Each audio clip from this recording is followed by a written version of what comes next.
NOI and guidance, or are there other dynamics, pushing that higher?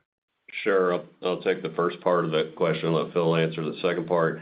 Look, definitely the power center market has been very strong of late, and a lot of more investor interest, more diverse tenant interest, because think about it, these large formats are in locations you can't find the land, you can't build it for the costs that we're able to buy these things for. And so tenants are able to get in good locations, good markets for the box they need. And these power centers are sort of morphing into community centers. For instance, at Carolina Pavilion, we mentioned that we're under contract to sell a vacant Joann's to a tenant, and the tenant is a tenant that usually doesn't go into a power center. So it'll be great for the center, create more traffic and diverse traffic, and bring down the cap rate of the property by a fair amount, in our opinion. Yeah, and then on the same store, Jay, it's really kind of three different things moving it. One, I've talked about it before. The same store pool is relatively small. A couple $100,000 in a quarter is 100 bips of growth. So I think early in the year we tend to be a little conservative. And then beyond that, just on the revenue side, tenants just moving in at a little quicker pace and getting open a little quicker. And on the expense side, we really had expenses. I think even if you look comparably, they're down year over year. And it's really three things. Management expense is a little less as we've internalized management at a couple properties. We had a favorable insurance renewal, and insurance costs came down. And then just timing of repair and maintenance, it was a little lighter in the quarter. So it's really just kind of all of those things that led to the bump in same store guidance. Okay, I appreciate that. And then I guess maybe just following up on the reference to the Carolina Pavilion and the two vacant anchor boxes that you're under contract to sell there.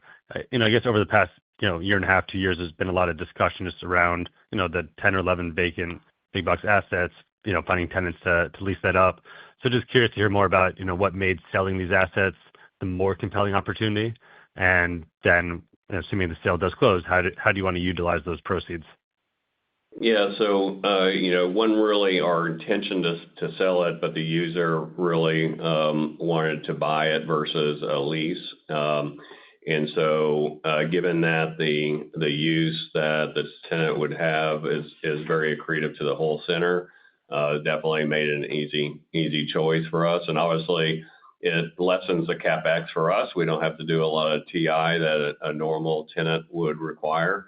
And then on the other box that we have there at Cons, we're in the final throes of a lease negotiations there. And so we hope to kind of get that announced in 30 days or less and get them going. So that's going to be great to fill out that property. But I'm sorry, what was the last question on use of the proceeds? Initially, we'll just take the proceeds and pay down the line, Jay.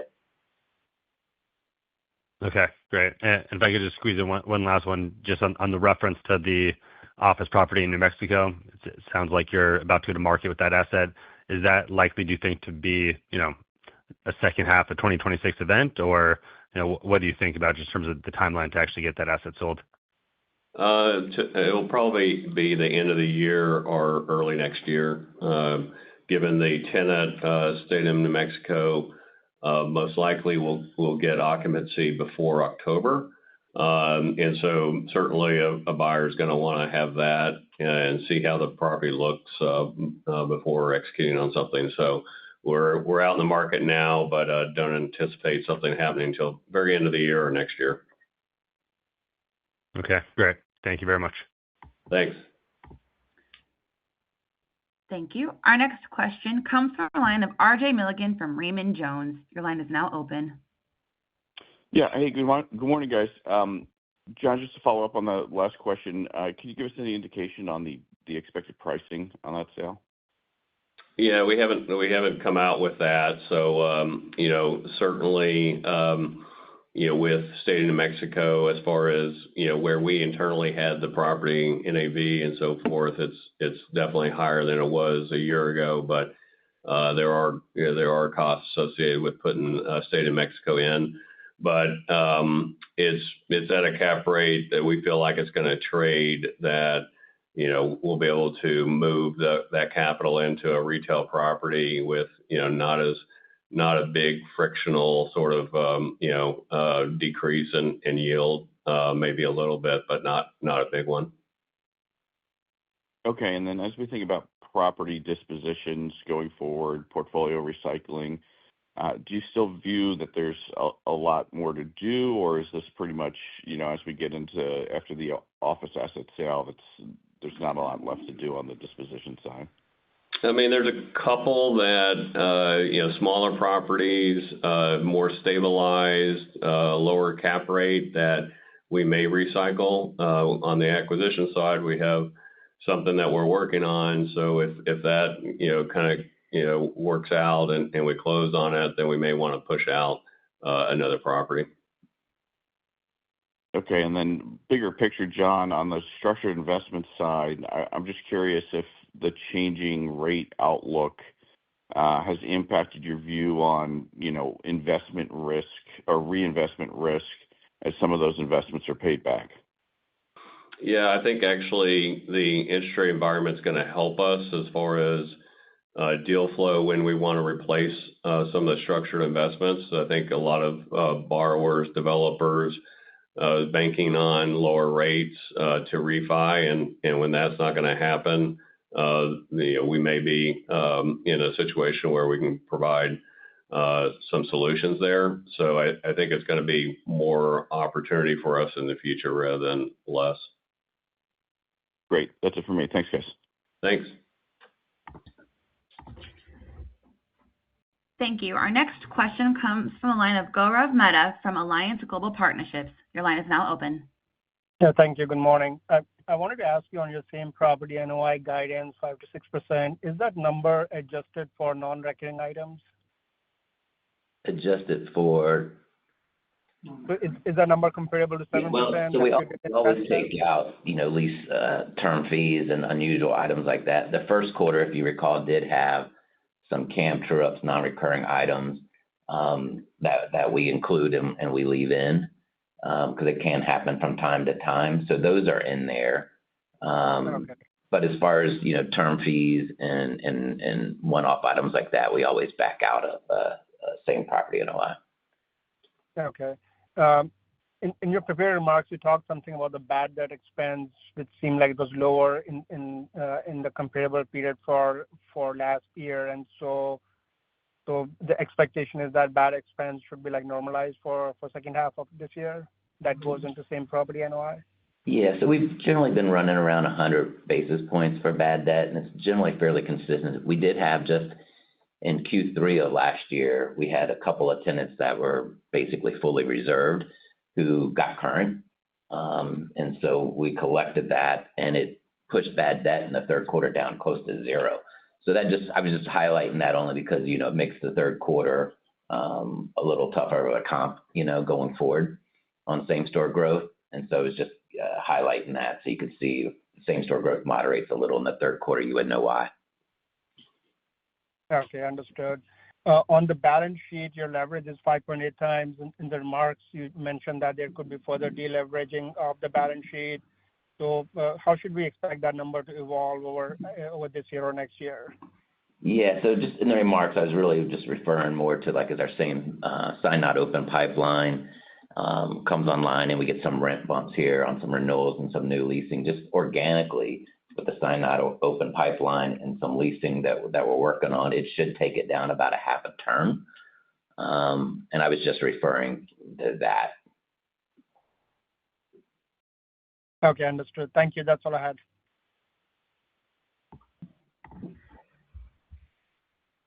Thank you. Our next question comes from the line of John Massocca from B. Riley Securities. Good morning.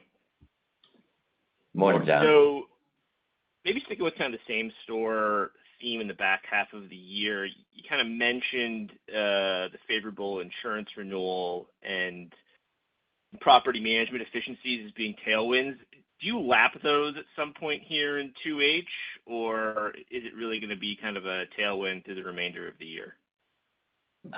Those two items will be a tailwind for the remainder of the year.